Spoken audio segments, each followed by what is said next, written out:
All right. Then I'm going to call the work session of the Springfield City Council to order with roll call. Mayor Van Gordon, Here. Councilors Pitts, Here. Moe, Here. Rodley, Here. Stair, Here. Woodrow, Here.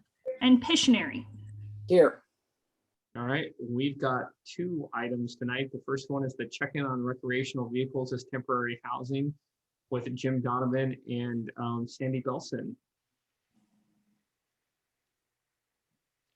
Jim, are you want to stall or you want to just dive right in? Well, we can start. Sandy must be having some technical difficulties. Sandy and I touched base briefly this afternoon before the work session. So I feel comfortable. We can start with the AIS package that was submitted. And as you will recall that on October 19th, excuse me, of 2020, we added a somewhat temporary program to allow the use of RVs and driveways. This is outside of the normal camping and other allowances by code. Under the executive order, the emergency order for COVID, the fires, in addition to the normal need for housing, and if not housing, temporary housing. And Sandy Belson and I took your direction and created the handout that I believe is attached to your AIS. We've been working with the public and we've been working with homeowners to publicize, if you will, the program itself. Now, that being said, it's been a little bit difficult. It's a bit of an honor system to determine how many people are using it. I think we allude in the AIS to the fact that you don't hear much about the positive use of the program. It is an honor system, and people who follow the guidelines that we wrote up for placement and connection and quiet hours tend, to kind of fly under the radar. For my piece as a code enforcement and planning supervisor, you'll recall we took the position that rather than doing an ordinance and changing the code, we used the prosecutorial discretion allowed to me on behalf of Mr. Boyott, the director, to suspend any code enforcement action on the use of RVs with the power codes and the placements. From talking to my staff anecdotally, we've had very few interactions with the public with the negative aspects. By and large, it's been used pretty consistently with the handouts. We've heard through the grapevine that some people were trying to charge rent, and I think, given the level of discussion and all the other positive aspects reported, I think that's pretty minimal. So judging the need is still great in the community, and that feedback has been relatively minimal. We were recommending that as long as your executive order for the COVID protections and the other things afforded by the state and federal government are still in effect, that we extend or keep the program in place and maybe come back and consult you 6 months from now or as necessary, or we could always provide feedback if you ever took into consideration the lifting of your emergency order. So I think in general, that's our report back to you. And again, we're asking for your direction or a head nod on this particular approach to the program that we've been taking. We would continue. I think the last line in the AIS was my line. In the field, we'll be talking with folks to just gain compliance if anything gets a little sideways, and we won't be using the enforcement approach. I guess I'd be remiss if I didn't say for my staff, if and when we get to discontinue the program, there should be a bit of a grace period as people have to find other arrangements in the sort of returning housing market. And that being the last line of the EIS, I think I'll leave it there and just maybe stand for questions as necessary. Joe, did you have your hand up? Yes, I did. Thank you. I think the program is working fine. Like you said, I've seen dozens upon dozens of RVs parked. It's being heavily used. It makes sense to keep it during this COVID issue, during executive orders. And I would support extending it for another 6 months with a 6-month check-in. Leonard? So, Jim, is there an estimate of how many people are living out of their RVs right now? Again, Counselor, if you recall some of the original discussion, we talked about permits and tracking, and we steered away from that. And I think, you know, Counselor Joe's perspective is similar to mine. I do notice quite a few of them in the city, but as far as hard numbers, the short answer, sir, is no. Okay, well, I just strictly anecdotally, I've noticed them in my ward, and they've seemed very orderly and haven't seemed to be a menace to the public in any way. And I will certainly sign off on an extension for the next 6 months as well. Thanks. Marilee? Yes, I feel the same way. I think we've been able to meet a need even more than we expected when the fires hit. So we ended up with a double need, not just COVID, but the fires. And I think we've been able to help alleviate some of those issues that people would have encountered.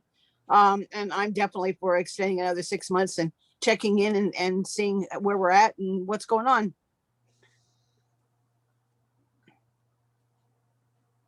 All right, anybody else for questions or comments? Steve? I talked the other day about another use that's good out there. And we're talking about housing right now, and I understand that. There are properties, commercial industrial properties out there that have RVs on there. And we say people are in there for security. And so you got to be licensed for security. It's not for security. It's to have somebody on that property, just a body on there with a cell phone. And it deters a lot of homeless situations, pretty bad. It just deters a lot of people from coming on the property. And it also provides housing, but their basic need at that time is for protection. I don't want to say security because everybody wants to get somebody licensed for security, but there's a need for that there. And one other thing I noticed the other day was the code is in the whole urban growth boundary for those. Outside the city limits, the code applies there. But let's see, if you don't have somebody on that property, you can't call the police. They're prohibited from doing that to sort of help protect the property, but you can't call the police. So if we put somebody on there, it'll help protect the property. And so it's different than the housing, but it's something I want to see us consider as we go on. So I want to bring it up now. That's all. All right, anybody else? Okay, so I'm definitely behind. Let's extend it for, and come back and talk about it in 6 months. Any sort of additional anecdotal information that you could gather, I think would be helpful to folks as they kind of think about the program. And I just want to put a pin in this for, right, this is a response to sort of emergency housing needs, right? And to give us sort of space to work on the long-term problems in the housing market. And ultimately we want people to have homes here and apartments here. And if that's an ADU or something that's long-term secure and safe for them and their families. All right. I think you are off the hook. Good seeing you, Jim. Good to see you, Mr. Mayor. Councilors. Joe's waving his hand. So Jim, when Councilor Moe was talking about the private security function and seeing what the city can do about it, whatnot, you're going to need to make sure that you look up OAR 259060.0020. I know all about that. I'm not talking about security people. I'm talking Right. about a body being on the property. Oh, Just no, to be- I'm talking about the functions and how if the city is going to approach writing something up that will allow that or whatever, we need to make sure that the city is not trying to preempt an OAR. That's all. I don't have a problem with it. Okay, thank you. Thank you, Counselor. That saves me a little bit of tracking all the way back to the camping program. So to just check with you one more time, OAR 259-060-0020. Capture that? That's correct. And even under, it goes all the way to 120 and 300. So Okay. starting at the top, that should get you right in the ballpark. I remember the conversation, and we'll try to bring back a well-rounded approach, and we'll, have that. Yeah. conversation. I just didn't want the city spend time on something that's not going to be workable, but then gives the city something to look at that they can work with. Very good. Thank you, Jim. Thank you, Joe. Thank you, folks. Thank you. All right. Mary Bridget, you want to talk about the council training? You bet. Good evening, Mayor and Council. I'm here tonight to do a couple things. We're going to do a quick refresher on some council training. And then I was also hoping to have a conversation with you all about sort of revamping council training moving forward, and maybe looking at some different methods for delivering training to you and expanded topics and kind of going from there.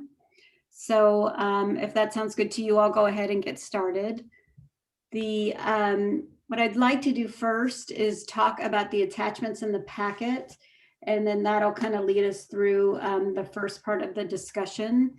So in your packet today, or in the packet this week, there was just a brief discussion about the reasoning behind looking at council training a little bit differently. And then the first attachment is just a really quick, kind of brief overview of public official ethics, public meetings, and public records. I was hoping we could do a quick refresher today, and then that way we can kind of check that box and get that done for the year. This is information that I presented recently to Councilors Rodley and Pitts when they came aboard. We sent it to the Planning Commission. I think the City Council has seen it. These are sort of the core areas that we train the City Council on. In terms of these areas of law, there haven't been a lot of changes recently, so it's kind of status quo. Keeping in mind for public official ethics, the main thing to think about with public official ethics is that you're not supposed to get a financial gain from serving as a public official. So the classic example of that is like if you own some type of company that then contracted with the city. But there are other ways that I think elected officials are more often confronted with this issue, and they're always kind of like, how do I handle this? And it's a little different now that we're dealing with the pandemic, because you're not kind of out and about in the community so much. But it could be anything from like going to a chamber dinner and having them pay for it because it's a sponsored event and you're going your capacity as city councilor. Some gifts you receive, some honorarium, those things are okay to accept. So it's really just, I think, learning kind of after a while what is appropriate and what's not.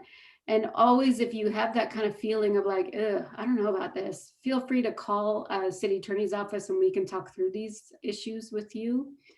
The other thing that I often hear about ethics, someone will say, well, I think I have a conflict, or he's got a conflict, or she has a conflict. And in the context of public official ethics, if they remember, that's really a defined term about using your, making a decision about something when you have a personal stake in it. That's a conflict of interest under the public official ethics laws. Sometimes conflict of interest is sort of this umbrella for like, maybe I shouldn't do this, or I feel weird about this. And that's a totally fine thing to think, but it may not necessarily be a conflict. So it's good to talk through. And then recall that for public official ethics, the liability is personal. So even when you do talk with us, and we're certainly happy to do that, you'll always hear us say, hey, you also can consult your own attorney or be your own counsel on this, or think about it yourself, just to kind of keep those rules clean of us representing the city, and then each individual elected official being responsible for their own liability. In terms of public meetings and public records, again, not a lot of change here. I think the most change has been just the format of the meetings and how that has changed how we do business. Usually in this training, I talk about the idea that if someone is disruptive at your meeting, you know, some ways to handle it. But that certainly is in a circumstance when we're all together in the room. And so it's a lot different now. You don't have that as much. But just recall that the policy is that someone really has to be disruptive and they get a warning. And if they don't heed the warning, then they can be removed. So I think it's that balance, that idea that, you know, the courts have said, look, people get to come talk to their government. They don't always necessarily have to be real nice about it. And not to say that you have to be unsafe or be disrespected, but it is important that people have a chance to be able to speak out. So something to keep in mind there. And this wouldn't be a training about council training if I didn't nag you about emails. So just keep in mind that emailing can lead to danger, I think, for elected officials. You can inadvertently participate in a deliberation that hasn't been noticed. Be real careful if you're replying all to something or if there's multiple of you on the email. Just really give that some thought, you know, and think, should I just pick up the phone or should I be responding to this? You know, I mean, emails, they just don't age particularly well. And so it's something to think about in terms of, and I know we all send lots of emails. I know I certainly do, but just keep that in mind. And then the last area is executive sessions. Remember that executive sessions are only for particular reasons. You can only cover the topic that it's been noticed for. And then if you want to stray from that topic, the problem is that sort of opens up the whole meeting. And then all of the contents of the meeting could be public. So really keep that in mind. And we really keep a tight lid on the types of meetings that can be an executive session to try and protect you from that kind of outcome. So that's attachment one. That's just the quick and dirty. Oh, and the last part is, and the council doesn't deal with this as much, but your responsibility when you act as a tribunal to be impartial and fair. And those are usually in land use context, and we talk to you about that ahead of time. So that's the first attachment. So Mary Bridget, Go ahead. I think I've got a question when it comes to emails, right? So Right. I did notice in here, right, that a reminder that your personal email you can have a public record arrive in your personal email. Yeah. And historically, what I've done when that's happened is essentially just forwarded a copy and back to my city email and then responded from that. Is that the right sort of process? Yes, that's what I would recommend. Yeah. Remember, it's the content of the record, not necessarily the format of the communication. So an email to your personal address, if it's city business, just forward it back to your city address, and then it gets on the city system, and then you can get it off your system. A text message is the same thing. You know, it's one thing to text back and forth like, okay, see you at 5, or very short messages. But if you are getting into something more substantive, it would be a good idea to make that text, transfer that text to an email, a city email, so you preserve that record. Generally, you know, city records, I think the two things we always tell folks are city records need to be retained and they generally need to be disclosed. So just be thinking about that. There are some exceptions to that, but for the most part, it's the people's business, you know, so they get to see. Yeah, and are we responsible to retain the records in our email, or is the IT world sort of backing up all of that? So once it's in our email, we're free to sort of delete it. That's correct. So the IT department does maintain a backup of your city emails. So that is retained. Okay. Yep. Perfect. And then I wanted to jump ahead, speaking of emails, to the third. Oh, go ahead. I'm sorry. So just another quick one, similar, but maybe for just for ease of stating. Now, when I've gotten an email that appears to be city business, I respond back stating this appears to be city business. Please resend to my city email, and I provide a link to my city email. That's kind of the same thing as what Sean was talking about, but just kind of a different way. Yeah, that's good too. And then it kind of puts it back on the person to be sure they send it to your city address. Right. So I'm not forwarding stuff to wherever. Yeah. That's a good idea. So sort of dovetailing with that, I wanted to talk a little bit about the third attachment, and it might just sort of seem like it's sort of attached on there, but that was, we were talking with the county council, Steve Dingle, and he gave us some templates for what he gives his board of commissioners for email responses to constituents. So we thought that might be helpful as a reference. It's just really meant to be a reference and a template. So take it or leave it. But it's things like if somebody wants you to deal with a certain situation, and you could say, hey, I'm going to forward this on to the appropriate staff. Here's thanks for the email. Or if somebody wants you to tour their business, but you know you have an application that you're deciding, so you really can't go tour the business at this point. Or if someone, you know, I've seen lots of these emails where someone, a constituent emails you, they're upset about an issue, understandably. And then they say, well, I have a lawyer and my lawyer is going to do this and this is how it's going to go. And then, you know, you really shouldn't be talking with that person if they're represented. So you can send back an email that says, hey, look, I hear what you're saying, but you say that you have an attorney. So I need to confirm with that person that we can talk directly, or I can jump in as a city attorney and say, hey, let's make sure that we're all communicating correctly. Another thing, sometimes I know constituents will want to meet with each one of you, you know, and then you're all, that's a risk, I think, of a serial meeting. So kind of having some ground rules about talking with folks.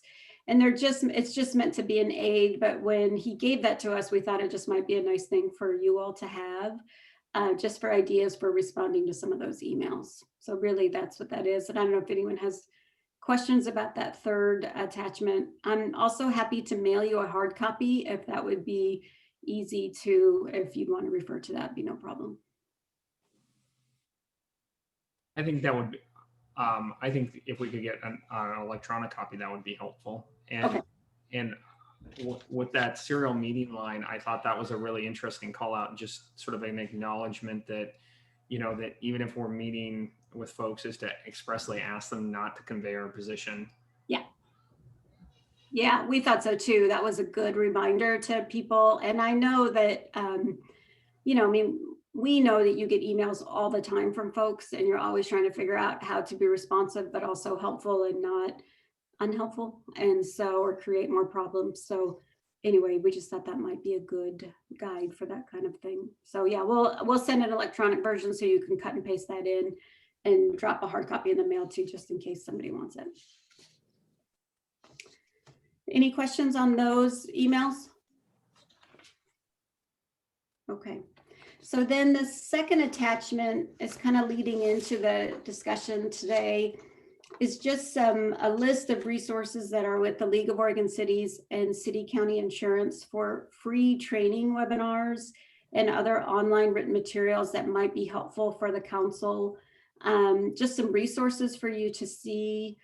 League of Oregon Cities has they call it the Elected Essentials Program. It used to be, and probably will be again, an in-person training, like 6 hours of training about topics for elected officials. They recorded them this year, so they're online on their website. They also have scheduled training. You also can hire them. They'll hire a facilitator to come conduct some trainings.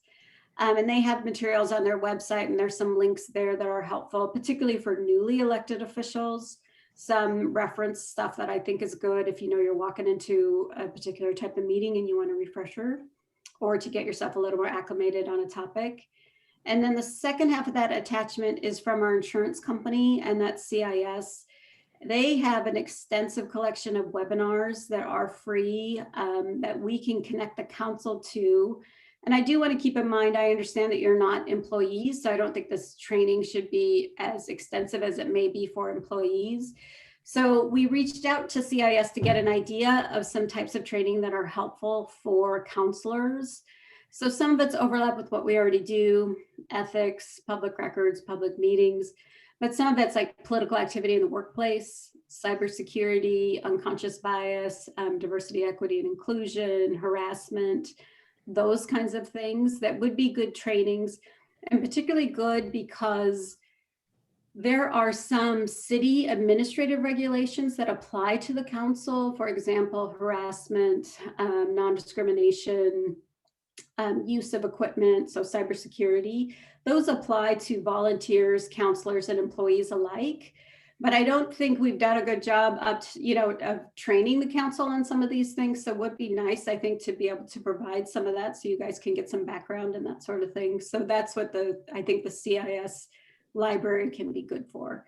So really it was just meant to be an opportunity for you to see what some of those are and then kind of help us sort of frame a discussion about how you'd like to see training go moving forward. Does anyone have any questions about that attachment? Leonard? Yeah, Mary B, thanks for just sort of informing us about the CIS resource. So I'm CIA. So anyway, yeah, I did want to let you, I did want to say that I took the implicit bias training at some point when I got involved in the unions, and it was eye-opening and sort of enlightening, and I learned a little bit about myself, as they say. So I'd encourage anybody who's interested to look into it. Thanks. Okay, great. And then what I'd like to try, oh, go ahead, Councilor Woodrow, I'm sorry. It doesn't specifically refer to CIS, but a while back, maybe a year and a half, we had considered the option of doing a brief, even if it's just an overview of the ALICE training that was given to the employees. Yes. And I'd like to see that brought back up again so that at least we are aware of how, we don't have to go through the whole training, but at least so we have an overview of what they've been trained in and what their, what their roles are in that kind of a situation. And I think I recall a couple of years ago, an officer came in and talked with the council about the ALICE training. Is that right? He came in and gave a very brief explanation as to what it was and explained that they were going to be doing it with the employees and all that. And at that time, we said we wanted a brief opportunity to have an overview of everything that was in that, not to go through the whole day's worth, but to have an overview. And it stopped there. It never happened. Okay. So a brief overview of ALICE training as it would apply to counselors, like if you're in the building and something happens. Well, yeah, and to be aware of how the employees have been trained. What are they, just an overview of what are they trained to do or how are they trained to react? I think it's just a really good, just a good awareness situation.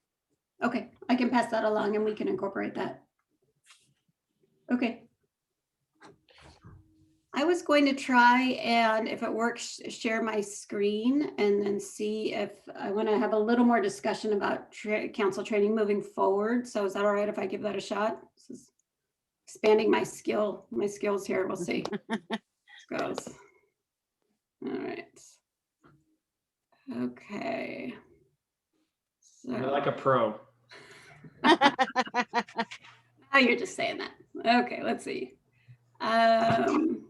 Slideshow. So there's really not a lot of content here. It was just meant for me to slow down and have this discussion without kind of rifling through it too quickly. So let's see if I can make this work on the next one. So what I wanted to do is just frame up the discussion, really the purpose of council training. It was funny. I felt like when I got to my firm, city council training was just something I inherited and all city attorneys did it. I never really asked why we did it or what would be effective. And so one of the things I did in this project is try to reach out to some counterparts and see, like, are we off base here or what are we doing? And I think we are similar to other communities. Pretty consistent training on public records, meetings, procedure, I think more councils are getting into other training about harassment, implicit bias, cybersecurity, starting to look at that a little more comprehensively. But when you look at the purposes of council training, I think we're talking about having a high functioning council, right? As you are, but to help serve our community and make our objectives move forward. Obviously prevent liability. And as I mentioned in the AIS, this is tied to our enterprise risk management efforts. And then staying up to date on new laws, rules, and practices. So the idea is as things change, you need to be informed. And really tonight, what I'm trying to understand from the council is if you'd like more training on expanded topics, the types of methods for training. I think in the past year, we've had obviously a lot of change for how we receive information. So recorded trainings, webinars, written materials, that kind of thing. And then frequency. Often this work session, gets rescheduled or bumped for other things. And so wanting to make sure that this really gets the space it needs. And then just trying to make sure that this is right size for the council, that we don't make some huge program that we can't ever actually do, but we just start it and see if we can refine it and kind of keep moving forward. Really, this would be my objective. So training formats, this is where I'm looking for some input, still, if you'd still like to have some in-person discussion, written materials, webinars. Last year we did a pre-recorded video because of the pandemic. If any counselors have any thoughts on things that do or don't work, I would love to hear in terms of training formats. Anybody? Leonard. I don't really have any strong opinions about the formats, but I did want to suggest, I think these trainings are a great idea, but they should be on a voluntary basis. I think the people that I think the people who can benefit from a training like this, we know who we are, and and it could be something that certain people, that certain members of the council would benefit from, and other members might feel that they already have the knowledge that they require. Yeah, I think that's a good point. Our thinking was, we let's say, for example, we start to push out webinars maybe once or twice a year. We can give that reminder to the council and say, hey, that we'd like you to take this training. We can keep track of it, but really it's up to that individual person to actually do it and think like, okay, yeah, this works for me. I should do this. So I see your point there in terms of, if you need the training or if you want the refresher. That makes sense to me. So, Corey. So I have something to say, but first, I don't know that we just to be a pill, I don't know that folks do always know the training that they need. As someone who does a lot of equity, inclusion, access, diversity, and bias training, I find it's often just the opposite, that the folks who do need it are the ones who are the most resistant. So I just want to hold that there. And in response to your question about the formats, I think it really depends on the topic. That sort of also falls into what we're doing. Like some things are definitely best done in person with a facilitator, especially if we were, working on something like bias training as a team. Whereas other things, so, I just recently did the ones that you all sent, and the harassment training was great. And so I think that there are ones, it just depends on the topic in terms of and what we're trying to accomplish and where we're trying to get. Okay, that's good feedback. That's helpful. Damien. Yeah, I definitely have to piggyback on what Councilor Riley said. I do agree that sometimes the people who need the training the most don't. But then you do have people who think that they know more than they really do. And I've seen, especially within, social justice circles here in Lane County, a lot of people swear they know, but they really don't. And so I do think that as a council, we should establish like certain things that we should all have to do, whether it's yearly, every 2 years. But one thing that I do wonder is certain trainings, is it possible to create a platform, whether it's through the library or somewhere else, that our citizens, I cannot speak today, our citizens can access some of these trainings? Because I think about the sexual harassment training that I did, and I thought it was fantastic. It was kind of like a choose your own adventure book that a lot of us read as kids. And I think that other people outside of city employees can benefit for something like that. But the thing is, I guess in my life, I've realized that trainings around sexual harassment, there's a lot of energy that's given towards it because it affects, they assume that it affects a certain demographic. But when it comes to anything related to, race or even, sexuality, the trainings are subpar at best. And it'd be great if there was a way we could find some type of training that was similar to the sexual harassment training that focused on bias or race as well. Because as somebody who does these trainings, you'd be surprised about how many people, even those who preach equity and diversity, are actually clueless and do more harm than good. I'm kind of rambling now, but it's Monday and I'm tired, so my bad. We all feel that one. And one of the things that, I guess I think two things, and maybe I'm looking for a head nod that maybe we can help decide some of this at council leadership, if there's training that we think we all should do, is to kind of give a little bit of get a little bit of direction. But like some of the stuff that we would normally do in a big organization, the harassments, the administrative rules, I think they should be mandatory, and is a refresher for us going through them. Even if we know all the information, it sends the right signal to the community and the rest of the organization that we all take it seriously, so that we can kind of reinforce where we want to go. But I also think there's probably a group of trainings that, Mary Bridget described, like there was an email that may come out from about a webinar that the league's putting on that clearly probably could be optional. If that's your interest area, go for it. But I think the difference is if it comes to sort of compliance issues or public meetings law or anything that could possibly change, that we sort of set the bar really high and say, hey, we're going to do the training. Maybe it comes in a webinar, maybe it comes in a video Mary Bridget shoots, and just do a check-in discussion once a year about it and say, okay, is everybody good? Does anybody have any questions? So that we can set the right tone in the organization. So I can add a little information on this, kind of following up on your discussion. We do have some responsibility to CIS. They do a best practice kind of work with us each year, like an audit, like, hey, what are you doing? And part of that is training your council on sort of those, what I always think of those bread and butter topics like records, meetings, procedure. And then I do think also part of that too is harassment, specifically not so much getting into diversity, equity, inclusion, and bias, but sort of the kind of harassment that can result in liability, those kinds of trainings. So there is somewhat of a check the box on that that we know we need to get before the council or get information to the council on a yearly basis on those items. Then I think there's kind of that other level of training that's, I don't know if professional develops the right word, but, maybe a topic that someone's interested in, or as the council, as a group says, hey, we really want to work on this topic X, then we can start moving that forward in a way and figure out kind of like what Consul Rodley was saying, like what kind of training is usually really dependent on the topic.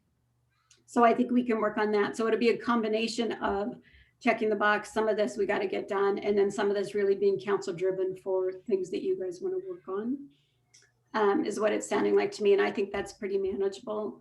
And then to Councilor Pitt's question. So for example, the CIS training library is limited to the council and to the employees because we're members of CIS. So I don't think we could push it out to the community at large, but it might be, there might be opportunities to have maybe if there are some recommended trainings that are on YouTube or videos on YouTube, that could be a way to try and push out to the community. That might be something to look at, but those particular trainings we cannot share outside of the organization. So are written materials okay? Oh, go ahead, I'm sorry. I just wanted to say that I love the idea of us creating a library of trainings that are available to the community at large.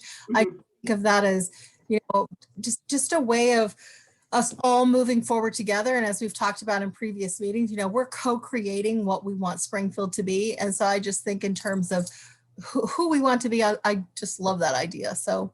Okay, great. Well, I'll bring that back to the executive team, and probably particularly the library and city manager's office will have some good ideas about best ways to move that forward. So Yeah, I agree. I'll give you more time on that. Yeah. Okay, great. Okay. Are you all right? So it sounds like webinars are okay, still doing some in-person, maybe facilitated depending. Are you okay with just kind of traditional written materials? I mean, I can think of, one area I'd like to be able to train the council on a little more is defamation. It's not like there's a lot of change in it.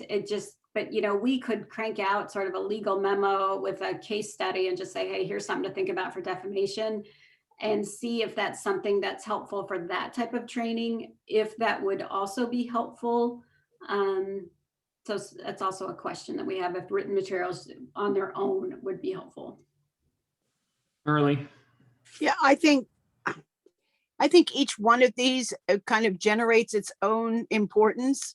Okay. And so they're case specific almost. I mean, there is a topic like you just mentioned that would be worthwhile to have in written form.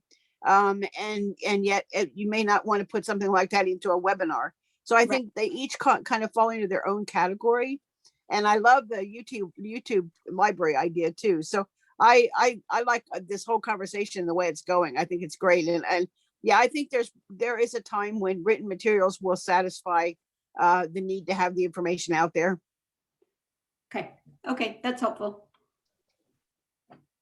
Yeah, and especially in places where it's sort of low maintenance, right? Something that doesn't change, and that you just want to get back in front of us and say, hey, read and consume this and think about it a little bit. Those are good spots for written materials. Okay, that's helpful. And then this is kind of shifting forward to the types of topics, and we've already talked about this some. When I reached out to my counterparts to get an idea and kind of see what the league has and what CIS has, these are kind of the sort of the categories that I found. And like I said, some of these are sort of check the box training, procedural stuff, or how we do our job. And then other stuff is maybe more in terms of what we're talking about in terms of building the community you want to see, and those other types of trainings that can get to those good conversations. So I think it's sort of a mix of those two things. And I think probably for my purposes, if I know I have direction to make sure we get to move forward the stuff we got to do to make room for the stuff you want to do, maybe is the way to kind of look at that. But these are the types of topics, unless someone else has anything else they'd like to add. But it's sort of, how do other local governments get in trouble? What are some of the claims? Those kinds of things. Anybody got feedback? I don't see any hands. No. I'm open for all of them. I'm open for any training I can get, because I know. Yeah. Okay, good. Okay, all right. And if I hear of other things, I'll let you know. I think, particularly like cybersecurity, CIS has a really good 20-minute refresher on cybersecurity that I think would be helpful, like for email phishing scams and that kind of stuff, that I think is just helpful overall. So we can work on that. And then the last part is really frequency. I'm trying to get at, what is an amount of training that's really right size for the council in terms of all the work you already have to do and the meetings that you already attend. And so I always think of your schedule in sort of two parts in the year, when you come back from break in the summer and when you come back in the winter. So we could try and get on a schedule where we push out a suggested webinar to you twice a year, once when you come back in January, once when you come back in September. Give you a good chunk of time to get it done. Still have an annual council work session, could work with the council and council leadership ahead of time to get to that topic to see what you guys want to talk about. Written materials from CAO, we can try and schedule to get some kind of written background stuff to you. That elected official essentials program at the league is good. It's about 8 hours of training, so it's a little bit of a commitment, but could let you know when that's happening. And then the other area we thought might be helpful is sort of situation specific materials. So, an example, let's say we have a big land use hearing coming up. Well, Christina could probably film, tape a 5-minute refresher on, conflicts of interest, bias, and ex parte context and procedure. Maybe you could watch that really quickly before the big hearing. And then that could be a refresher as opposed to a dry legal memo. So something like that might be helpful, something on political activity before a big election, things that are timed to things that you are going to be confronted with and dealing with, and just having a little more of an eye toward that. It's another area we thought. It all sounds good. Okay. Is that frequency okay? Twice a year? Does that work? I think so.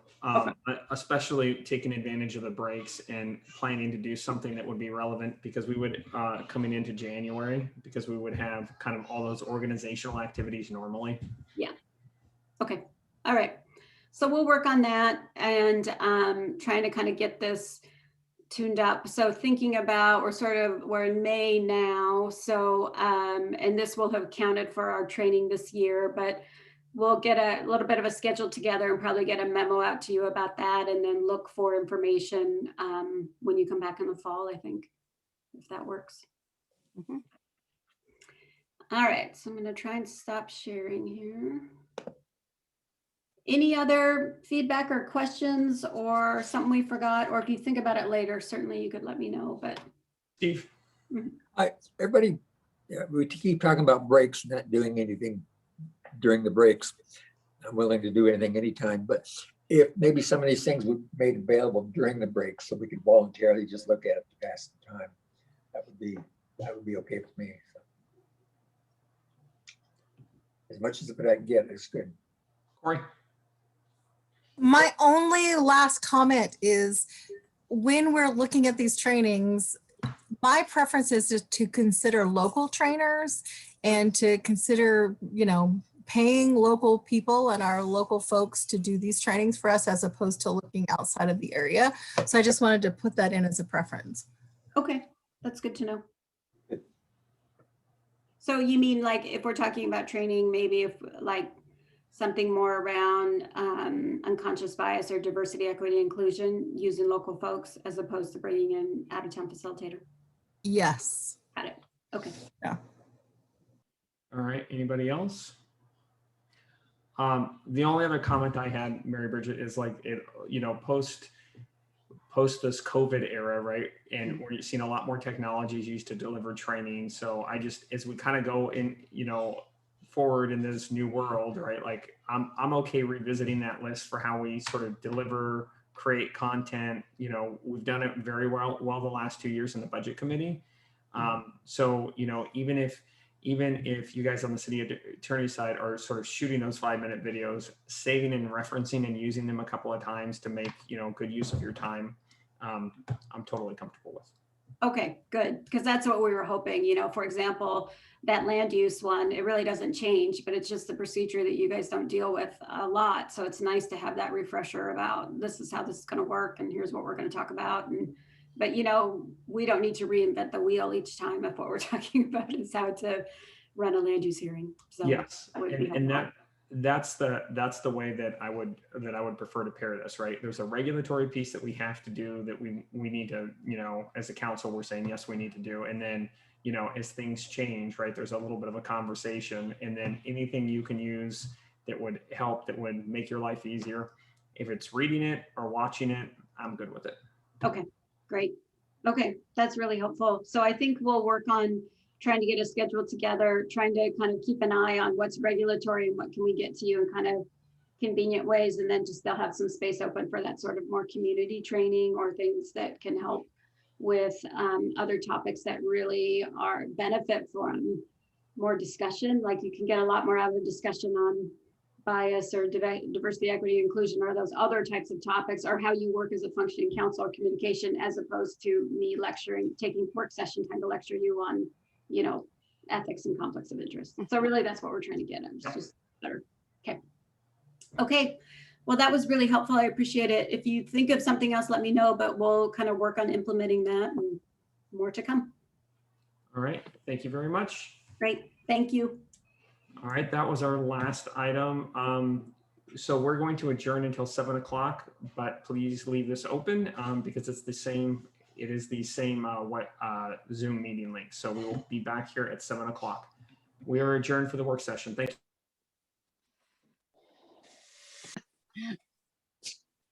But we're on the downslope now. So we're heading to the finish line on it. So Good. Glad to hear it.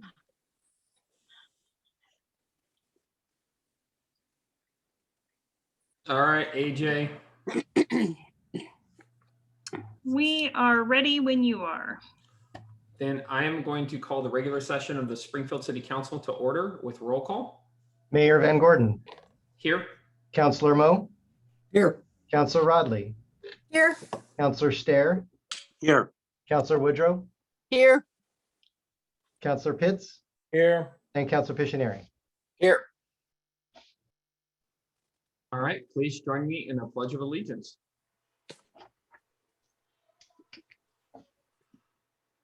I pledge allegiance Allegiance to the to the flag flag of the of the United States of America and to and to the republic for which it stands, one one nation, nation, under God, indivisible, indivisible, with liberty and and justice. justice for all.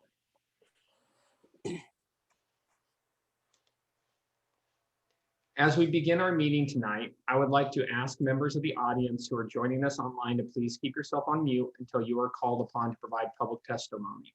There are 2 times this evening designated for public testimony and will be listed as public hearings and business from the audience on the agenda. If you're joining us online with a tablet, smartphone, or computer and wish to speak during that time, please use the raise hand option to be called upon to provide public comment when the designated time is announced. When we call on you, please state your name, ward, and general location for the record.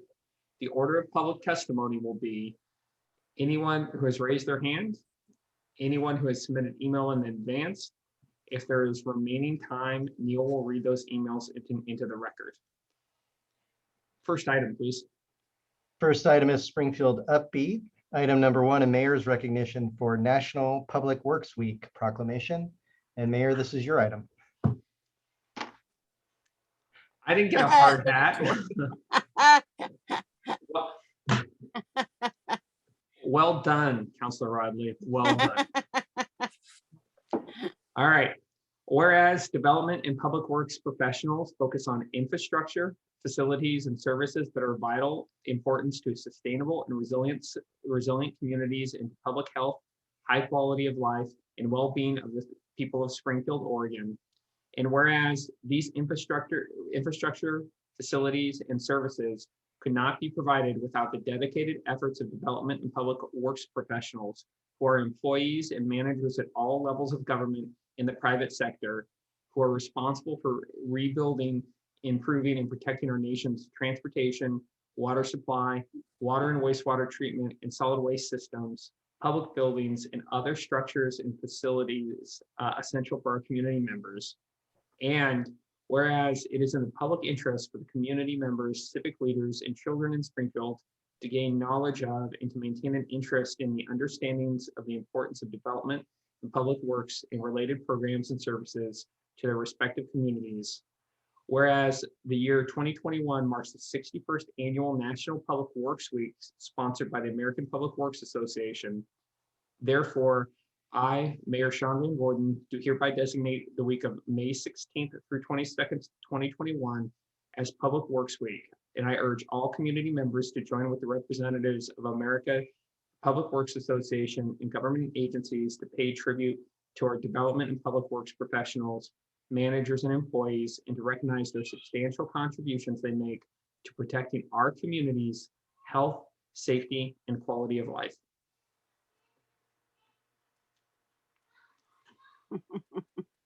Well, it's great to, Neil, it's great to recognize the department and how hard everybody works down there to make sure the city runs. And please make sure you pass on our thanks and gratitude as a council and the community to them.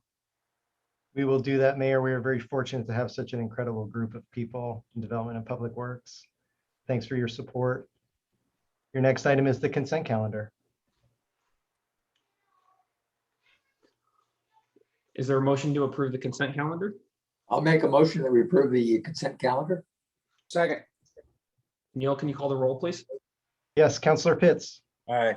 Counselor Mo, Here, yes.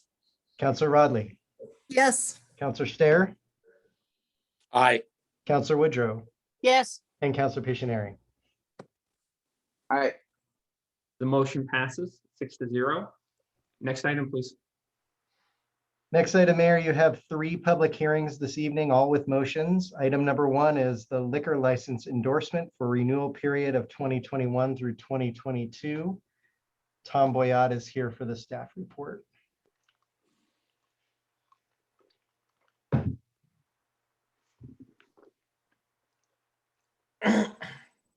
So when you switch over, you can't hear the rest of what Neil's saying, but I assume you're ready for this item, Mayor and Council. Tom Boyott, Community Development Director, and for some reason it falls to me to bring you this item every year. This is your annual pre-renewal step in the process of OLCC renewing liquor licenses. You have 175 licenses on the list. And also in the packet is the police department's response or info about responses to calls, and also the relevant section of the code.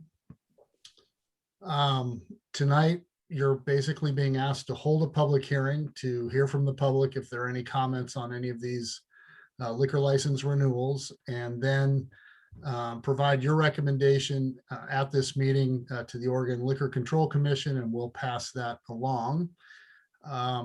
Before you open your hearing tonight, I should let you know that as of 4 p.m., the department had not received any written or phone call verbal testimony with respect to this item. So no public comment came in during the several weeks that Robin had made that available.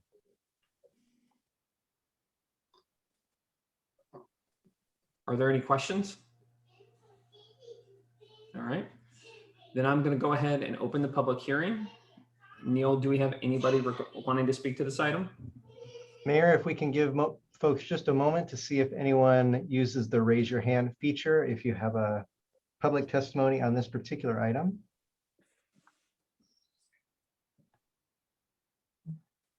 Mayor, we're not seeing anyone on this item. Okay, then I'm going to go ahead and close the public hearing and entertain a motion. Okay, I make a motion to grant the, I'm trying to read this thing. I'm trying to make a motion to grant the applicants demonstrates commitment to overcome listed concerns. Well, that's hard to read here, hard to understand what to say here. Anyway, I'm looking for a motion to grant. I think a second. Oh, okay, I see. There's four ways to do it here. I didn't realize that. So a motion to grant. That's all. Okay, it's been moved and seconded. Is there, Neil, can you call the roll, please? Yes, Councillor Pitts. Aye. Councillor Mo. Yes. Councillor Rodley. Yes. Councillor Stair. Aye. Councillor Woodrow. Yes. And Councillor Pictionary. Aye. The motion passes 6-0. Next item, please. Okay. Mayor, your second public hearing is public hearing number 2, setting local and regional wastewater and stormwater user fees effective July 1st, 2021. Matt Stouter is here for the staff report. Good evening, Mayor and Council. I like the beaver orange there on Tom's hard hat. That was excellent. Pleased to be here tonight to present the user fees for you for your consideration. As you know, each year the council considers these user fees for regional and local wastewater as well as stormwater services. On April 26th, staff held a work session with council, presented options for your consideration and input, and that feedback has been incorporated for your consideration tonight. So before you, the proposed fiscal year 21-22 user fees will provide adequate revenue to continue to operate and maintain our systems, deliver reliable services for the citizens of Springfield, fund our adopted capital improvement program, maintain our existing debt service requirements, and help delay the need for future financing, meet environmental regulatory requirements, and ensure adequate protection of our public health and local environment. User fees before you this evening include local stormwater at an increase of 2.5%, or roughly 38 cents a month for the average residential customer. Local wastewater, 3% increase, or roughly 72 cents per month, and then the regional wastewater fees, which is 3.5%, roughly 95 cents a month. So on the regional side, that increase was adopted by the NWMC after a public hearing on April 9th. So So with that, available for any questions, and staff request that council hold a public hearing and adopt a resolution establishing user fees going into effect July 1. Are there any questions? Councilor Woodrow? Just a quick question with I look at those increases as basically being very, very deliberate and very minimal, you know, in the best way possible. In doing minimal increases like that, knowing that services and things like that broadly increase in cost, does that involve any cutting in costs in order to be able to do the increase? I'm not fully sure I understand your question, Counselor. I would say staff looks at these pretty closely each year. Generally speaking, these are inflationary adjustments. Last year, council, the COVID pandemic, we forewent any sort of adjustment. It was a flat fee, and the year before that, it was a 2.5%. And so averaged out over the last 3 years, we're looking at roughly 1.5%, 1.3% on the adjustment, and that's really not even keeping up with inflation. Right. Given where we're at, we feel comfortable with the reserves that we have and collecting this amount. Okay, I was just curious because realizing you do a really good job and even without keeping up with inflation, I was pretty sure that it didn't have anything to do with the caliber of service. No, the level of service is remaining the same. Yeah. Okay. Thank you. Any other questions? All right, then I am going to go ahead and open the public hearing and see if we have anybody wanting to speak to this item. Mayor, will give folks just a moment to see if they have comments on the NWMC, or I'm sorry, the regional wastewater item. And Mayor, we're not seeing anyone. Okay, then I will close the public hearing and entertain a motion. I would like to make a motion that we adopt resolution number 2, a resolution of the city of Springfield setting local and regional wastewater user fees and local stormwater user fees as set forth in the Springfield Municipal Code. Second. It's been moved and seconded. Neil, can you call the roll, please? Councilor Pitts. Aye. Councilor Moe. Yes. Councilor Rodley. Yes. Councilor Stair. Aye. Councilor Woodrow. Yes. And Councilor Pictionary. Aye. The motion passes 6-0. Next item, please. Thank Your you. final public hearing for this evening is public hearing number 3, master fees and charges. Sam Kelly Quattrochi is here for the staff report. Good evening, Council. I'm thrilled to be before you all again, my third time in a month or so. Much like Matt Stouter, I'm following up on a few different meetings we've had. These are the rest of the city's master fees and charges. So I'm here to keep it pretty simple, answer any follow-up questions you have, and then request a public hearing and a vote to adopt or not adopt these sections 1 through 10 of the master fees and charges effective July 1st. Are there any questions?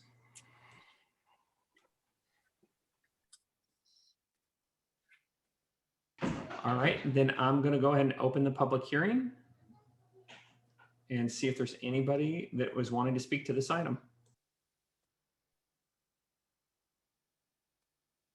And Mayor, we are not seeing any hands go up for this item. Then I will close the public hearing and entertain a motion. I would like a motion that we adopt resolution number 3, a resolution amending master fees and charges scheduled chapters 1 through 10 with an effective date of July 1st, 2021. Second.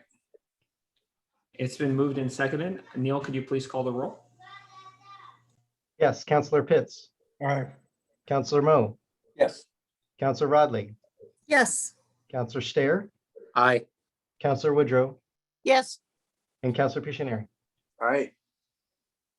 The motion passes 6-0. Next item, please. Mayor, the next item is business from the audience.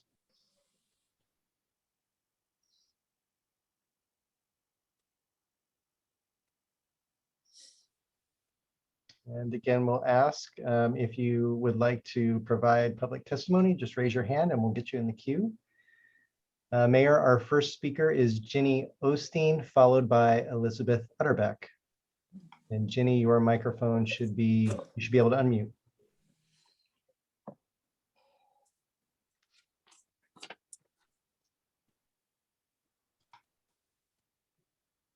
And Ginny, you should be able to unmute from your end. Hi, my name is Ginny Osteen and I live in Ward 2. And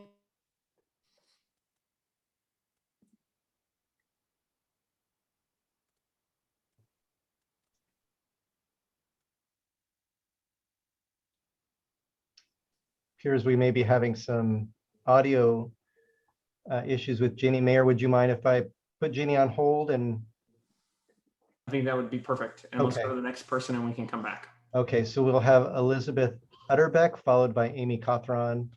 And Lizzie, your microphone, you should be able to unmute. Thank you. This is Lizzie Utterback from Ward 3.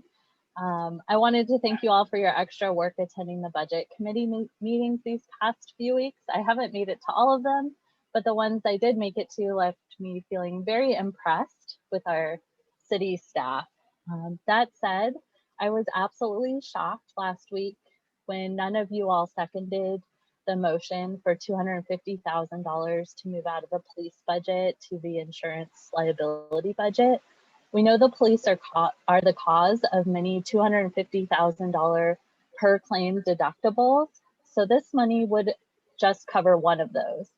And who knows how many more we will face when the per claim deductible increases to $500,000 in a few months. My question to you all is, where does this deductible money come from? Are other departments receiving less money to pay these bills our police department is responsible for? I've been in conversation with many of you over the last year about concerns with our costly and overly brutal police department. Some of you have made comments that are encouraging of change.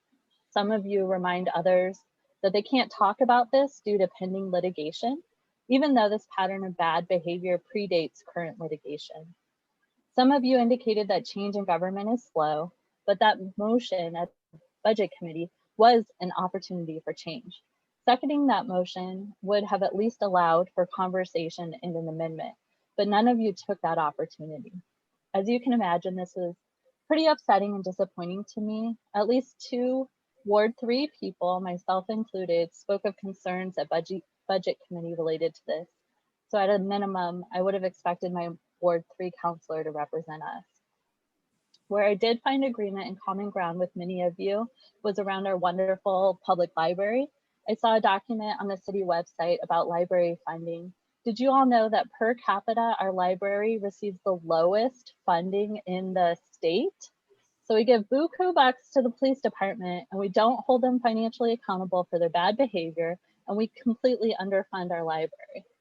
However, I found it odd that budget committee chair was concerned with generosity during the pandemic of allowing free digital library cards to those in the urban growth boundary.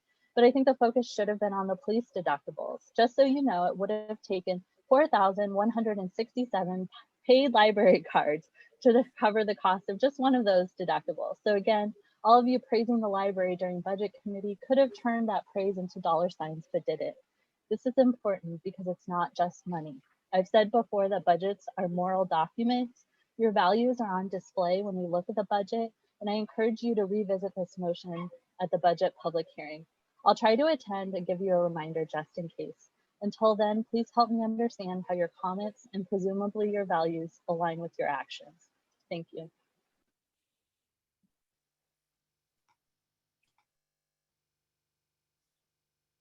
Mayor, our next speaker is Amy Cawthron, followed by Thomas Lawrence. All right, thank you.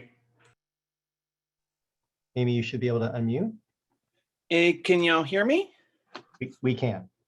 Cool. My name is Amy Cawthron, formerly of Ward 5, just kind of updating you on your favorite liability, SPD. So most of you are probably familiar with the issue I had with filing a complaint with SPD earlier this year.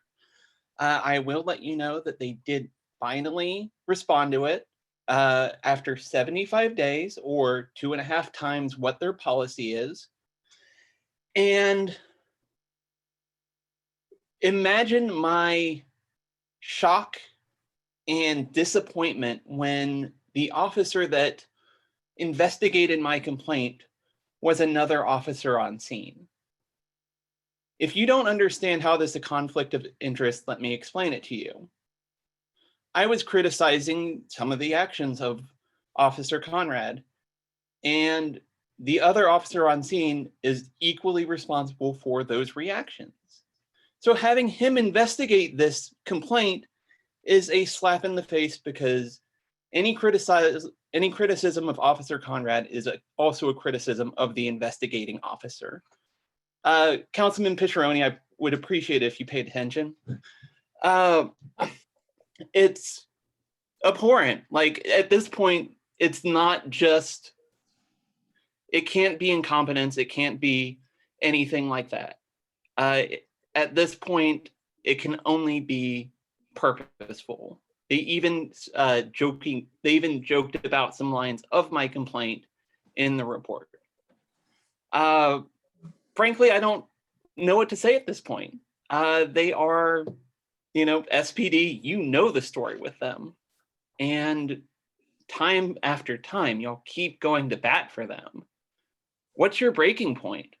What is the point where you say, we need to defund these people? We need to make real changes within this department, because all I'm seeing is just time and time again, people bringing really valid criticism, the department hurting other parts of the city, and y'all just doing nothing. I cede the rest of my time.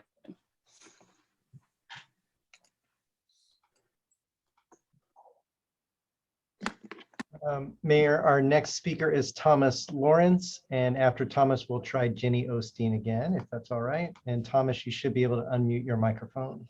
Okay, thank you. All right, can you hear me? Yes, we can. All right. Last week at the Budget Committee, we had, for the first time in the last year since policing issues resurfaced into everyday life for all of us, the first real opportunity to make a change in our department.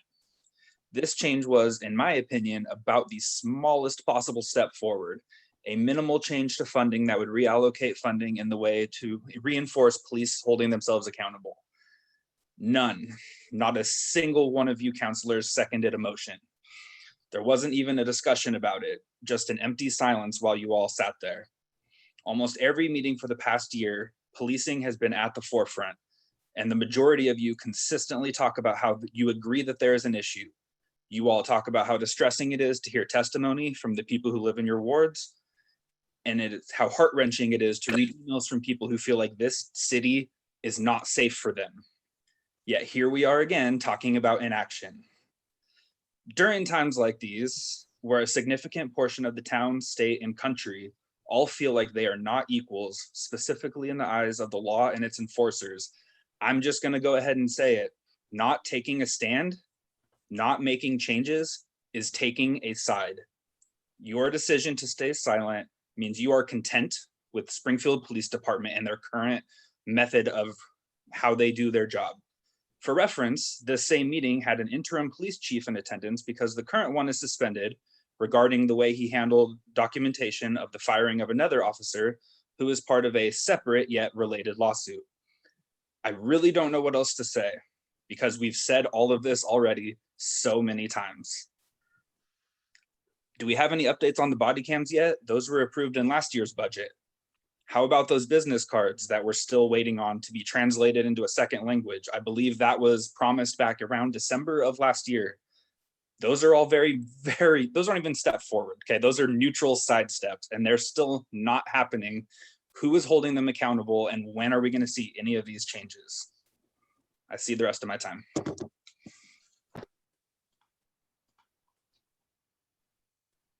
And Mayor, we'll go to, if you don't mind, we'll try Jenny Osteen and just see if her microphone is working. Jenny, can you unmute your microphone? Can you hear me? We can hear you. Okay, great. So my name's Jenny Osteen and I'm from Ward 2. And I know across the nation and even this evening, the term defund the police is creating a lot of controversy, partly because of misunderstanding what it is. So the idea is not to just immediately stop paying for the police, but to use some of the police funds to support other departments or agencies that can provide services that the police are asked to respond to which they have no training. So in our area, of course, the prime example is Cahoots, who can handle mental health and drug or alcohol crises better than the police can. But what is happening right now with the budget is just the opposite of defunding the police.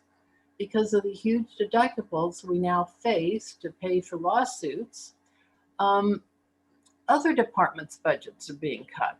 I understand that currently IT, finance, and the city manager's office are possibly going to have their budget cut. In addition, it appears that the city fees are being increased. Library fines are being reinstated, and I wonder if the amount of the fines will be increased. And permit fees are also going to be increased. So now there is no defunding of the police happening. Instead, the costs of the police department are defunding other departments. And they're also defunding me and the other residents of Springfield by increasing the costs of services we receive from the city, which I thought we were already paying for with our property taxes. This whole thing has just got me flabbergasted. So I realize, I understand, the city is definitely in a very unique and very bad and difficult situation, a financial box.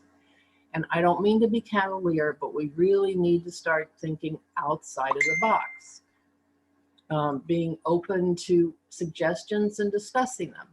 But I was astonished and angry at the last budget meeting when no one was even willing to second a motion by one of the committee members. So at least you could talk about it. In talking about an issue, new ideas can arise.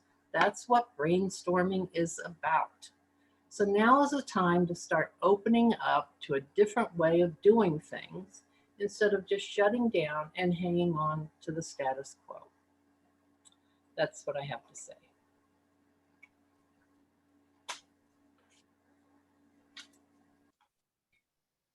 Mayor, it appears we have one additional speaker under community member.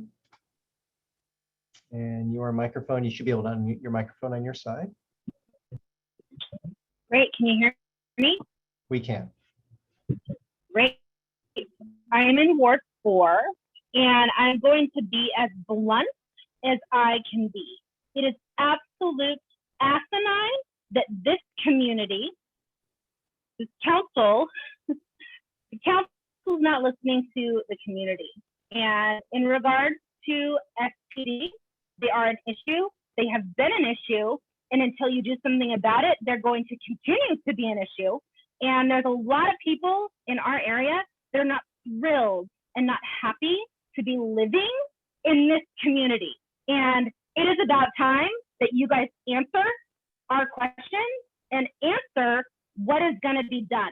Because I don't know, we're working on it, and no response at all is not acceptable. It is not acceptable.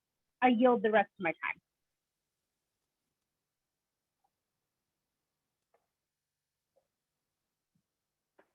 Mayor, it appears that was our last speaker, and I neglected to mention we have 31 attendees tonight and 12 panelists.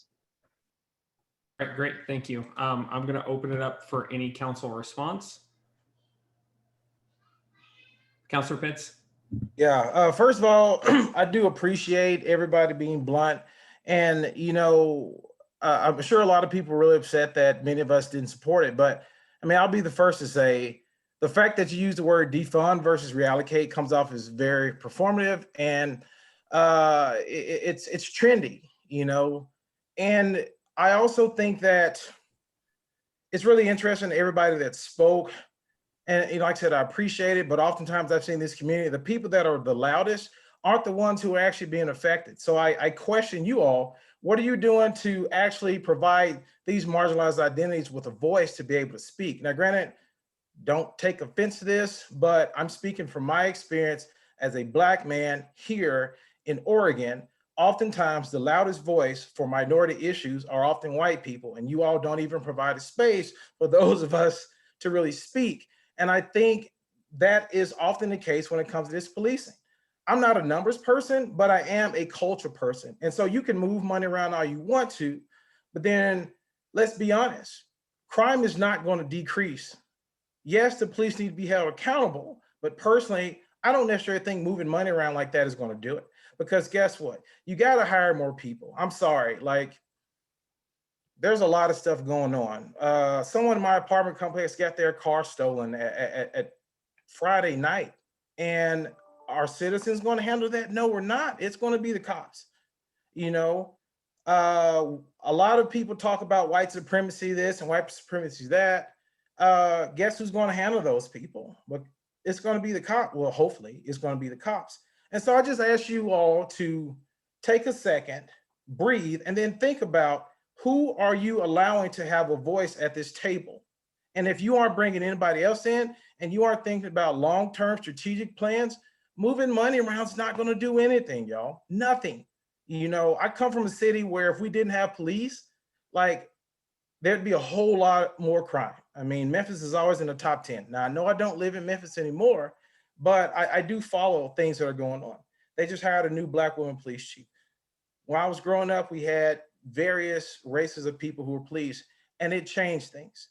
You know, we had a resource officer in my office who was a huge part of our community, and we loved and looked up to him. How do we change our police department to be that? Because, like I said, I mean, I'm all for change, but I'm for a culture change. And that's not just going to be with the police. It needs to be with the community as a whole. And so I think that's a long-term strategic plan that cannot be solved by defunding and reallocating, whatever you want to call it. Like I said, I'm open to talk to anybody about this, but I suggest you bring your A game and not try to educate me, because, you know, if we're going to be in this together, you have to be able to understand and listen why and how we feel. But then also, you cannot get offended if we don't jump at everything that some people say, because it's not going to be like that. Like I said, I really do think that we need some change in the community as a whole.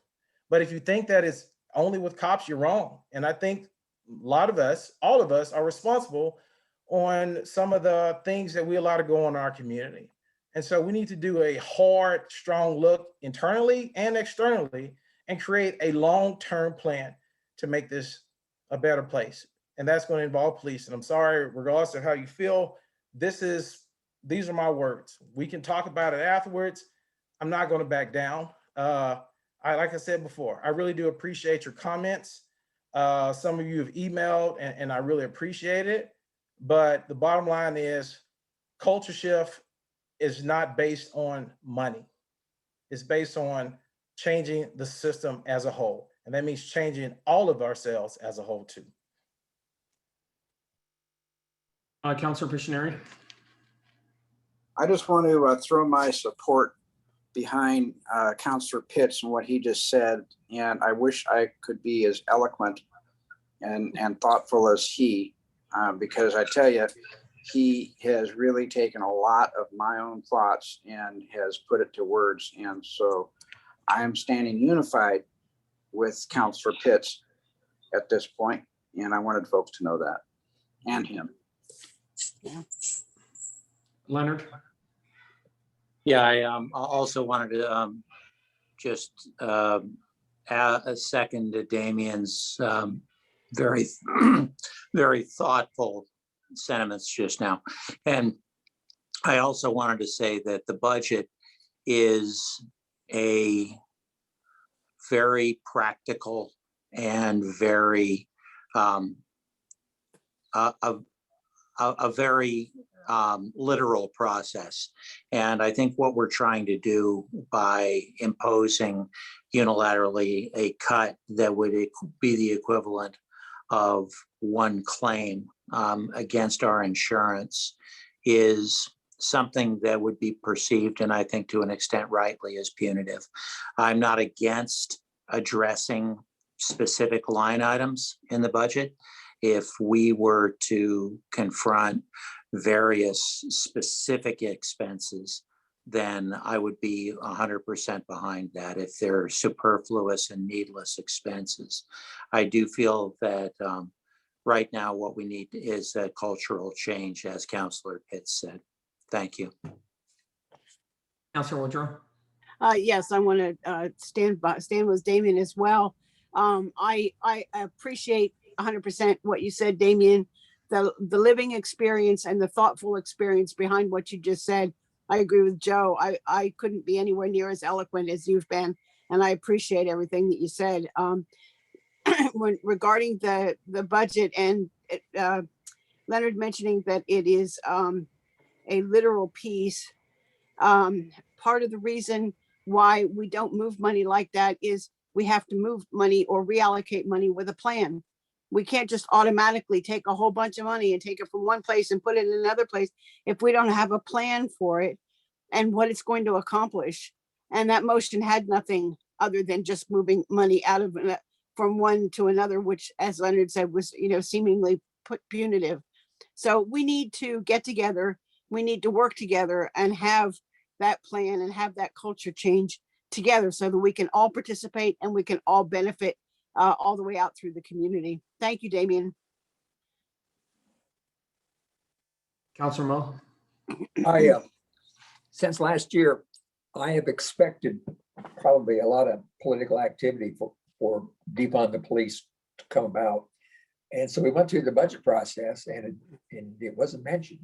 And but I was sort of expecting it. So at the last there, when the motion was made to transfer that 250,000, I was unprepared for that. And I wish I'd seconded it. I'd like for us to discuss it. I don't think it would have gone through, but I'd like to see that the conversation open up just a little bit there.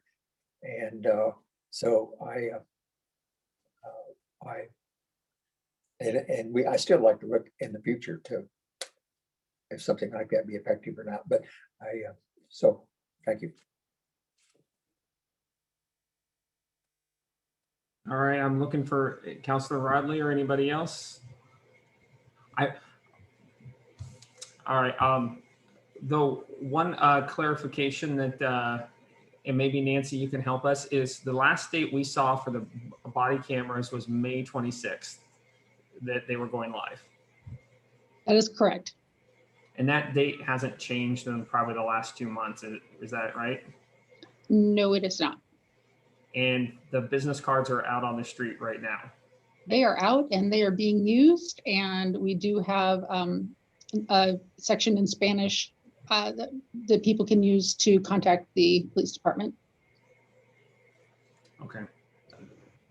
Thank you. That was just one set of follow-up items that I think it's important that people hear that, as we were working on these sort of projects, that stuff's happening with them. They're getting done. I will give you some more updates at the conclusion of the meeting from the city manager. Outstanding. And then one comment I did want to respond to from Jenny, the change in fees and the change of costs, right? The city does face a structural deficit, right? So you can't, like, the link between liability issues, which are real issues, so I'm not dismissing them at all, and the actual constraints on the budget and how we're talking about, costs rising and sort of dealing with sort of, inflationary costs and things like that. Those are not the same thing. They're actually two separate conversations. Even if we had the whole liability issue sort of solved, we would still face probably annual adjustments to our rates and fees that we were charging because of how the city's finances work. All right, last call for anybody else before I let the switch items. All right, next item, please. Mayor, the next item is any business from the city council.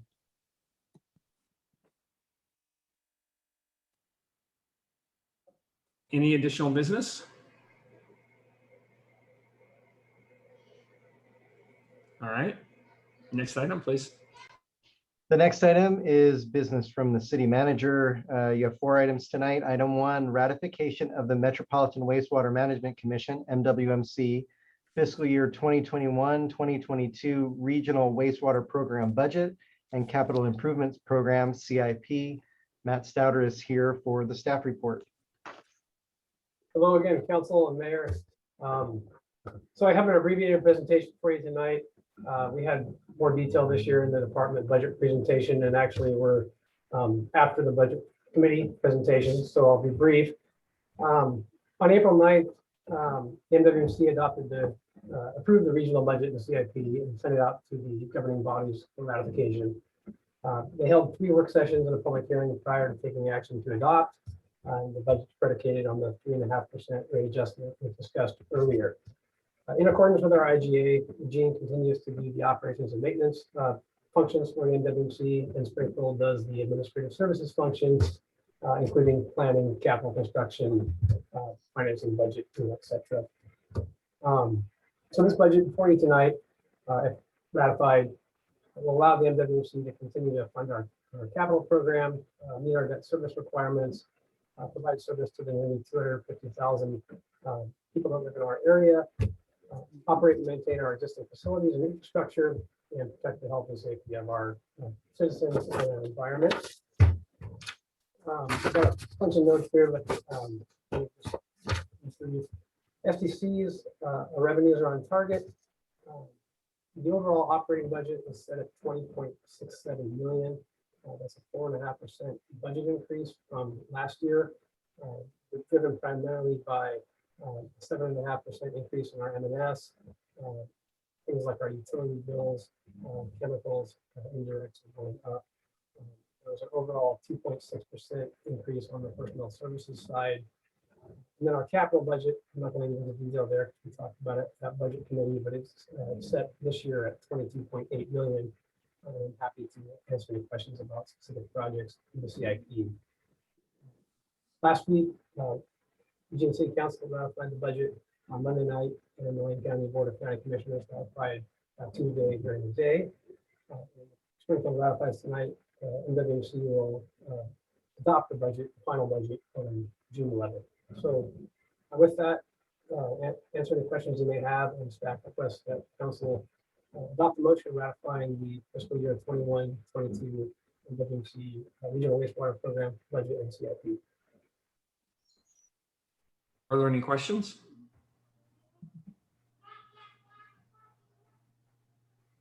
Okay. Then I would entertain a motion. I'd like to make a motion to adopt, a motion ratifying the fiscal year 2021-22 regional wastewater program budget and capital improvement program. Second. It's been moved and seconded. Neil, could you call the roll, please? Yes, Councillor Pitts. Aye.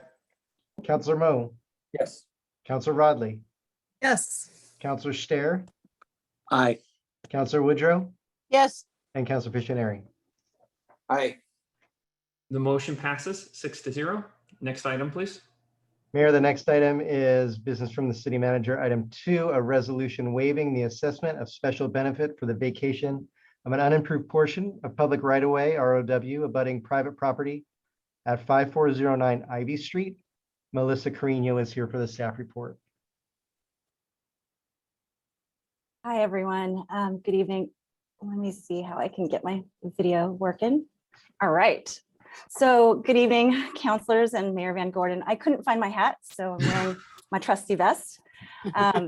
So tonight, the City Council is requested to consider a resolution to waive the assessment of special benefit for the portion of unimproved city-owned right-of-way that's located along the northern side of South 55th and Ivy Streets, abutting private property at 5409 Ivy Street. 5409 Ivy Street is outlined in yellow, and the portion of right-of-way is in red. You've seen this image multiple times over the month. But let me give you some historical context. The subject portion of right-of-way was dedicated to the city in 2015 with the recording of a new subdivision plat. While the city attempted to not have that portion dedicated to the city at that time, the former owner was actually not willing to cooperate because she wanted to retain the rectangular shape of her property. There were no acquisition costs exchanged for the dedication. 5 years later, in 2020, the current property owners, who are also the applicant for the right-of-way vacation, purchased 5409 Ivy Street when the property was in foreclosure. The applicant has already started improvement plans and wants to build a compliant garage if the right-of-way is vacated. Additionally, as we heard during the public hearing on May 3rd, the property owners have also been trying to maintain a wall and a tree located in the right-of-way as requested by their next door neighbors. At the last council regular session, Councilor Piscineri shared valid concerns about the financial impact of vacating the portion of right-of-way and providing that land back to the property located at 5409 Ivy Street. Based on 2020 Lane County assessments, we calculated the land value of that subject row portion to being approximately $8,100. You could see kind of how I broke down that calculation. As this is a proposed resolution, here are the reasons why we are requesting the waiver. From the property owner's perspective, they've already invested over $8,000 in application and professional fees, such as hiring a surveyor. Two, since purchasing the property at the request of their next door neighbors, they've been maintaining the wall, the retaining wall, and a tree that's within the right-of-way. And they have a plan to make a lot of improvements to the property, which will increase the value of the property. From the city of Springfield's perspective, vacation of this right-of-way will help provide consistency and uniformity with the width along both Ivy and South 55th Streets. And again, as a reminder, the city attempted to do this back in 2015, but was unsuccessful.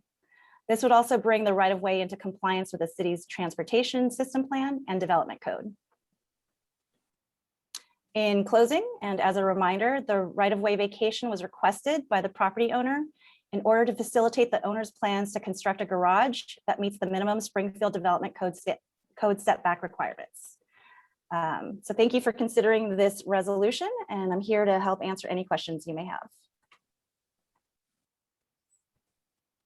Before I open this up for questions, could you just clarify, there's two items for this. This first one is about the economic value, and then the second one is about whether or not we turn over the property. Is that correct? That is correct, yes. This is a resolution for the assessment, and then I think the second one's an ordinance to vacate the right-of-way. Perfect, thank you. Mm-hmm. Does anybody have questions? Councilor Piscineri. So I'm trying to figure out when you're talking about calculating the value, since when did we start to evaluate what property owners have paid for in regards to permitting fees, et cetera? It almost appears you're giving them a credit towards the value of the property. And correct me if I'm wrong, but it sounds like that. And then you said that we as in the city are requesting that property be turned over to them. And I thought that they were requesting that of us. Am I confused? So the property owners are the ones requesting the vacation. The city of Springfield supports that vacation. So when I was sharing the different perspectives from why the property owner wants to waive this resolution, or I'm sorry, to waive the assessment, but then those were the reasons I gathered from them. From the city's perspective, it's going to provide the uniformity that we need. So is there other examples that we have given property that have a valuation to private individuals, that property that's owned by the city? I am not aware of it. I've never processed one, but I don't know if any of my colleagues do. I recall that we have done right-of-way exchanges, but the property owners have paid for those. And such as a property over on Franklin Boulevard was a long, skinny, fairly worthless in the eyes of development property that there had to be considered an exchange for consideration to, and that also involved the Department of Motor Vehicles, but ODOT. But there's been other times where right-of-ways have been given to private citizens, but they've had to pay market value or close to market value. And I'm trying to figure out why market value is being waived. And it doesn't matter how we got the property, it still has value. So I'm still trying to figure out, I'm very afraid of creating a precedence here. Yes, I understand that. It is the council's option to adopt this resolution or not, and you bring up some good arguments. So I'm hoping I'm not standing alone when I'm bringing up some decent arguments. I very much feel this is a dangerous precedent. I don't think that council should go this direction. I think we should get value for the property, consideration exchange, and call it good.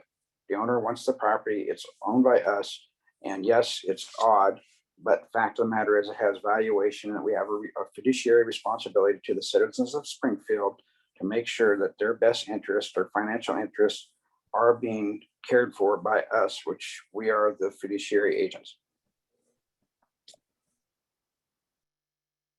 All right. Anybody else?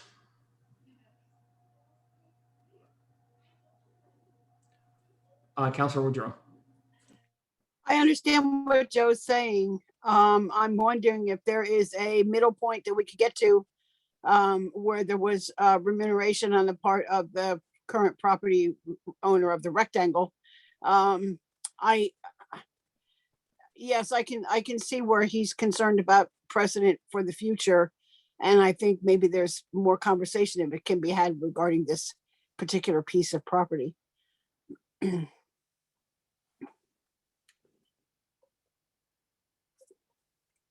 Councilor Mo. I don't see this as a precedent for the future. This is a decision on this piece of property and this alone. And we go with whichever way we want. And the next time we'll do the same thing. Okay. Any other comments or Councilor Steer? Yeah, I'd like to second what Councilor Pictionary and Councilor Woodrow are saying. I do have a concern that the action that we're contemplating right now might set a precedent. I wouldn't mind taking a step back and reconsidering.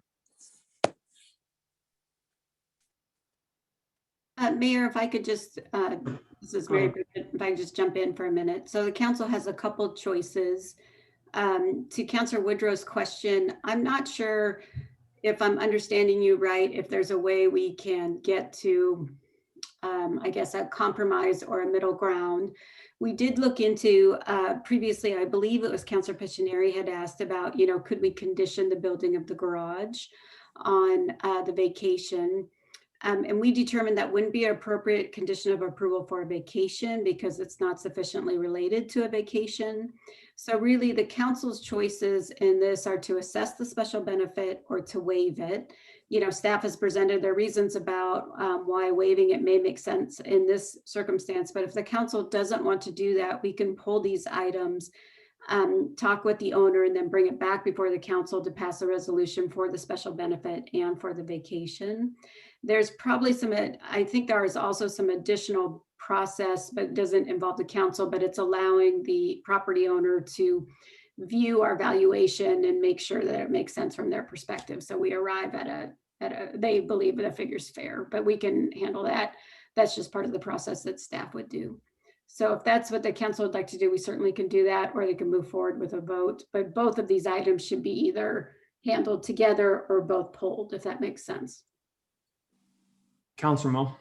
I suggest we pull them back and let them look at it some more and then bring it back to us. Yeah.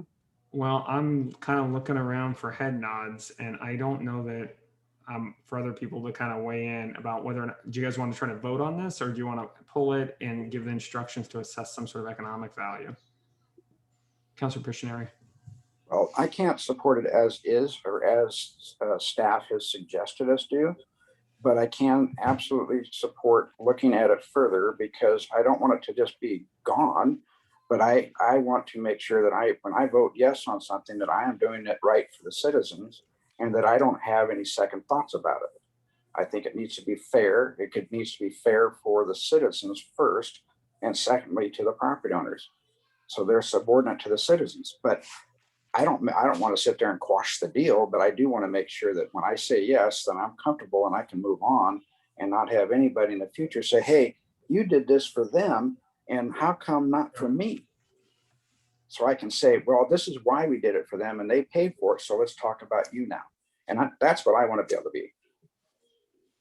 Okay, so Steve's in the same boat, Leonard's in the same boat. Yeah, and pull I'm- back.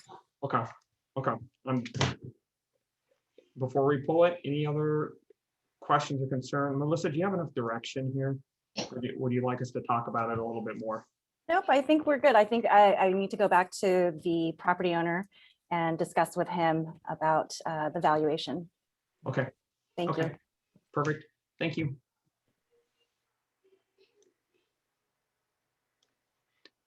Next item, please. Mayor, I understand we are pulling the next item as well, the request to vacate the unimproved portion of public right of way. So that would leave us with any other business from the city manager. Yes, thank you. Thank you, council. So the mayor beat me to this a little bit because he asked questions about the body worn cameras and the business cards I wanted to address. So thank you, Mayor. You're on it as usual. We have made changes within the police department, and I just want to tell people that there are more changes to come. There is a lot of things that we need to do, and we're working in them in a methodical and deliberate way. I do want to highlight some of them though. For instance, now when you go to the Springfield Police Department webpage, you will find that all of their policies are on the webpage. If you're curious about a particular policy, you can go there and look, and they're all right there, including the updated use of force policy that was just completed last month. After the report from Rick Brazil was completed, SPD had set up an internal committee, and they are going over all of the recommendations and looking at what they can do to address them. Some that have already been addressed, and others that are, for lack of a better word, are kind of like a to-do list, and assigning some responsibility around that and timeframes. I also felt that the discussion that we had with the police department around use of force was a very open and productive discussion with the council. I see that as a very positive indicator of the recognition in our law enforcement community that, you know, we really do need to communicate more with each other, and especially with the policymakers in the community, such as the council. I just want to let you all know going forward what some of my priorities are with this department, working with the department leadership. I would obviously like to prioritize de-escalation tactics, certainly prioritizing risk management. That goes to the issue of our claims history, doing everything we can to improve that, getting to really a police department that just kind of goes up to the next level. And I think that we are really on the precipice of doing more to get there. I appreciated Councilor Pitt's comments tonight, because I think that this department will actually need more resources, not fewer, in the future.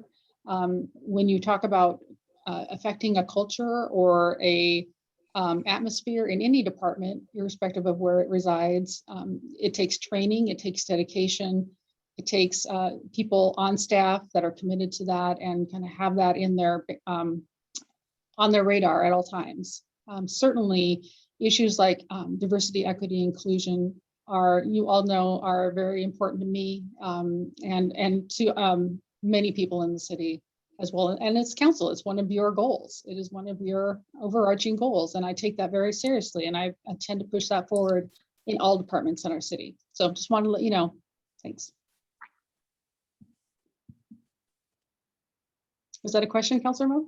Yes, it is. Yeah, hi. Hi, Councilor Mo.